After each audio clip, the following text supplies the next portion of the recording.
Napoleón Bonaparte fue un militar y estadista francés, general republicano durante la Revolución Francesa y el director y artífice del golpe de Estado del 18 de Brumario, que lo convirtió en primer cónsul de la República el 11 de noviembre de 1799. Fue además cónsul vitalicio desde el 2 de agosto de 1802 hasta su proclamación como emperador de los franceses el 18 de mayo de 1804, siendo coronado el 2 de diciembre. Fue proclamado también rey de Italia el 18 de marzo de 1805 y coronado el 26 de mayo. Ostentó ambos títulos hasta el 11 de abril de 1814 y desde el 20 de marzo hasta el 22 de junio de 1815. Durante poco más de una década, tomó el control de casi toda Europa occidental y central mediante una serie de conquistas y alianzas. Solo tras su derrota en la Batalla de las Naciones, cerca de Leipzig, en octubre de 1813, se vio obligado a abdicar meses más tarde. Regresó a Francia y al poder durante el periodo conocido como los 100 días y fue derrotado para siempre en la Batalla de Waterloo en Bélgica el 18 de junio de 1815, cuando fue desterrado por los británicos a la isla de Santa Elena, donde falleció. Napoleón es considerado uno de los mayores genios militares de la historia, ya que comandó campañas bélicas muy exitosas, aunque con ciertas derrotas igual de estrepitosas. Sus agresivas guerras de conquista se convirtieron en las mayores operaciones militares conocidas hasta ese momento en Europa, en las que involucró a un número de soldados jamás visto en los ejércitos de la época. Además de estas proezas bélicas, se le conoce por el Código Napoleónico, es considerado por algunos un déspota ilustrado, debido a su extraordinario talento y capacidad de trabajo.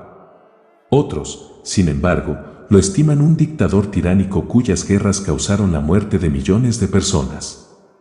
Se le juzga como el personaje clave que marcó el inicio del siglo XIX y la posterior evolución de la Europa contemporánea. Sus soldados lo llamaban el Pequeño Cabo, en tanto que los británicos se referían a él con el despectivo Bouni y las monarquías europeas como el tirano Bonaparte, el ogro de Ajaccio o el usurpador universal. Su familia formaba parte de la nobleza local.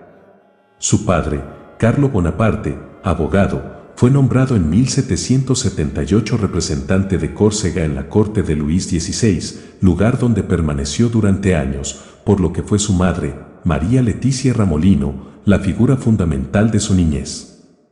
Adelantada a su época, exigía que sus 8 hijos se bañaran a diario, cuando lo común era una vez al mes.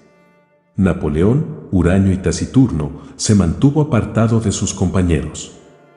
Le gustaba estar solo para meditar y sentía profunda aversión hacia los franceses, a quienes acusaba de ser los opresores de los corsos. No era buen estudiante y solo le preocupaban las matemáticas, en las que progresaba. Se dedicó a la lectura de obras clásicas, como la Historia Universal de Polibio, las Vidas Paralelas de Plutarco o la Expedición de Alejandro de Arriano de Nicomedia, que tuvieron una profunda influencia en su espíritu. Su padre consiguió que Napoleón y su hermano José se trasladaran a la Francia continental, para estudiar en la escuela militar francesa a la edad de 10 años. Antes de entrar debía aprender francés, idioma que habló con un marcado acento italiano por el resto de su vida. Obtuvo notas destacadas en matemáticas y geografía y consiguió las necesarias para aprobar las demás materias. Tras su graduación en 1784, fue admitido en la Militar de París. Aunque había buscado en un principio una formación naval, terminó estudiando artillería en la École Militaire. Después de su graduación en septiembre de 1785, fue comisionado como teniente segundo de artillería.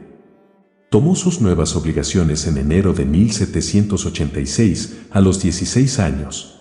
Napoleón sirvió en la guarnición de Valencia y de Auxonne hasta el estallido de la Revolución Francesa, aunque se tomó casi 2 años de licencia en Córcega y París durante este lapso.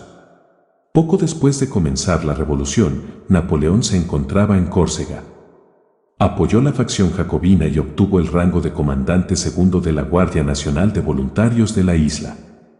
Después de entrar en conflicto con el líder nacionalista Pasquale Paoli, antiguo héroe de Napoleón, Bonaparte y su familia fueron obligados a huir a Francia, donde llegaron en junio de 1793. Guerras revolucionarias francesas. Gracias a la ayuda del compañero Salicetti, se convirtió en comandante de artillería de las fuerzas francesas que sitiaban la fortaleza realista de Tolón, que se había amotinado contra el terror republicano y había permitido el desembarco de una fuerza anglo-española. Napoleón definió y ejecutó una estrategia basada en el emplazamiento de baterías artilleras que crearan una superioridad total de fuego previa a los asaltos a los diferentes fuertes que protegían Tolón, que fue evacuada por la Armada anglo-española. Su determinación, su capacidad de trabajo y su frialdad bajo el fuego le convirtieron en el héroe del sitio, tras lo cual fue nombrado general de brigada.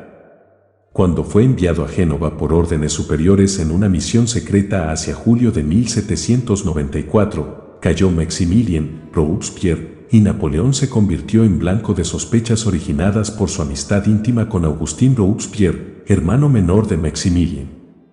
Por ese motivo, estuvo arrestado durante 2 semanas y fue liberado por falta de pruebas. En 1795, Bonaparte se encontraba en París cuando el 3 de octubre realistas y contrarrevolucionarios organizaron una protesta armada contra la Convención, sus excesos y su gobierno tiránico. A Bonaparte se le encomendó dirigir a un improvisado ejército en la defensa de la Convención en el Palacio de las Tullerías. Obtuvo algunas piezas de artillería con la ayuda de un joven oficial de caballería, Joachim Murat, que se convertiría en su cuñado, y logró repeler a los insurgentes.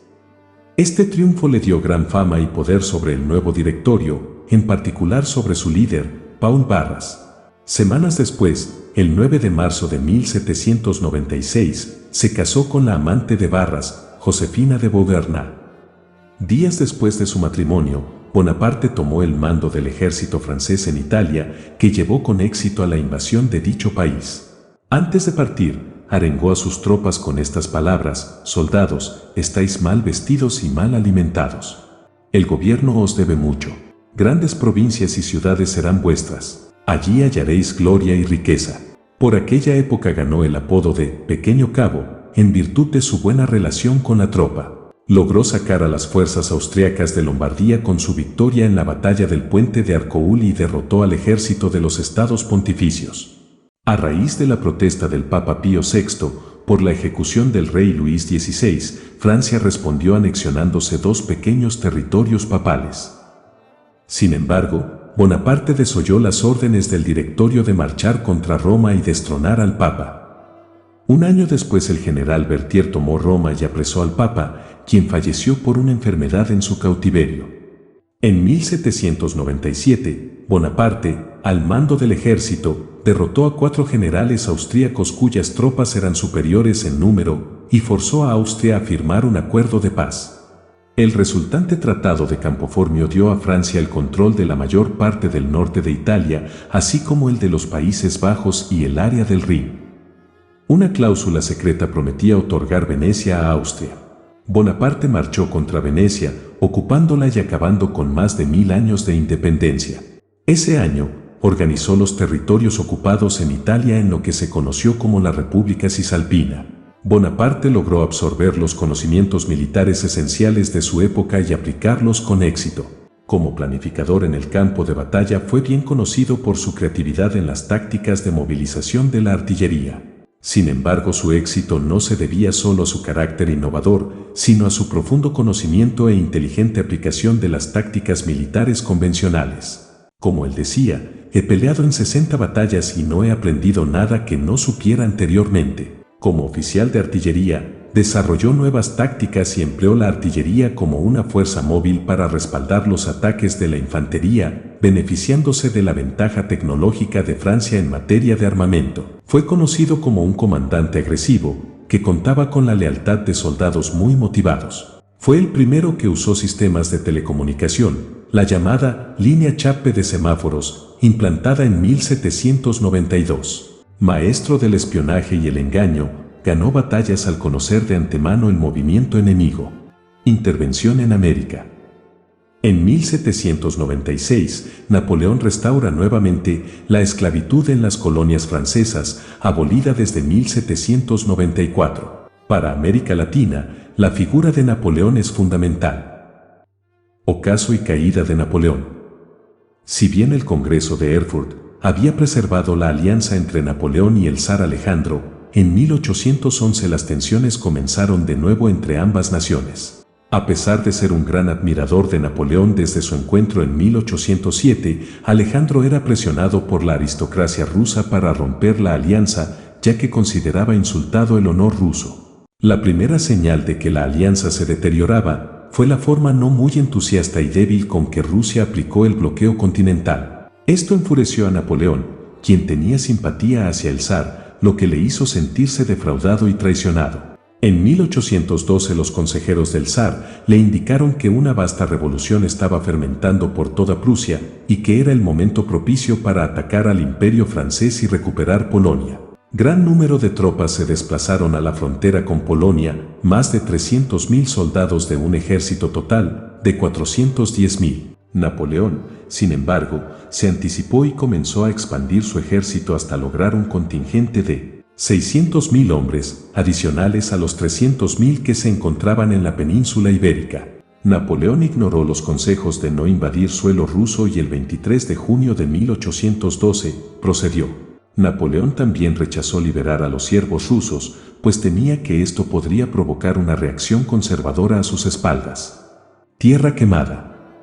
La tierra quemada fue la técnica militar que usaron los rusos contra los franceses, la cual consistía en retroceder y no pelear de frente con los soldados de la Grande Armée y arrasar las tierras abandonadas a los franceses, para que éstos no pudieran abastecerse del terreno invadido. Pero el zar, muy molesto con el hecho de que los franceses siguieran avanzando por tierra rusa, destituyó a Mijaíl Barclay de Tali y lo reemplazó por el general Smoronsky. Así, al enfrentarse a los franceses el 16 de agosto y tras otras victorias, los franceses siguieron su avance.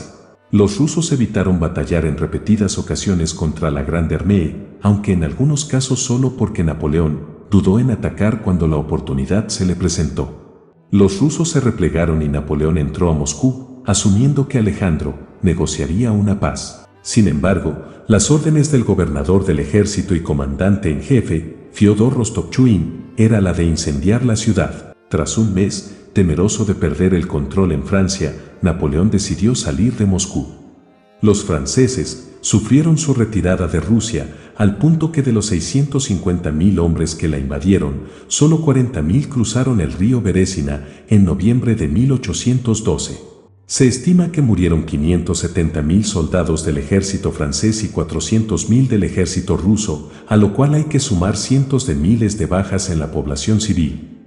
Si bien parecía que Napoleón iba a resurgir, se unieron a la coalición Austria y Suecia, y en la Batalla de las Naciones en Leipzig, el 16 de octubre, los franceses fueron derrotados en un enfrentamiento en el que los aliados contaban con el doble de tropas que Napoleón. Después de esta batalla, donde murieron más de 120.000 soldados de ambos lados, Napoleón se replegó a Francia, pero su ejército, de apenas 100.000 hombres, ya no era capaz de resistir la embestida de la coalición, que contaba con más de 500.000 de soldados. Exilio y muerte. Napoleón fue encarcelado y desterrado por los británicos a la isla de Santa Elena, en el Atlántico, el 15 de julio de 1815. Allí, con un pequeño grupo de seguidores, dictó sus memorias y criticó a sus aprensores. Enfermo del estómago, aquejado de una continua pesadez y un dolor en el costado derecho, los médicos creían que era una afección hepática, pero él sospechó que estaba atacado de la misma dolencia de su padre, un cirro en el píloro o cáncer de estómago, pero no se lo dijo a nadie hasta que estuvo seguro. Sin embargo, recientes investigaciones realizadas a muestras de su cabello, cortado poco después de morir, que habían estado guardadas en un sobrevacío, revelan que estaban impregnadas con arsénico, a tal punto que se necesitaban dosis altamente peligrosas para lograr aquella concentración. Esto sugiere que pudo morir envenenado, lo que también concordaría con sus síntomas, ya sea de forma intencionada o no. Bonaparte murió el 5 de mayo de 1821 a las 17:49. Sus últimas palabras fueron: France, l'armée, Joséphine, Francia, el ejército, Josefina, o, según la versión de las memorias de Santa Elena, Tété, armée, mon Dieu. Tenía 51 años. Espero que hayas disfrutado el video. Si lo has hecho, déjame un comentario y hazme saber tu opinión. Por favor, suscríbete al canal, eso me ayudaría mucho. Nos vemos en el próximo video.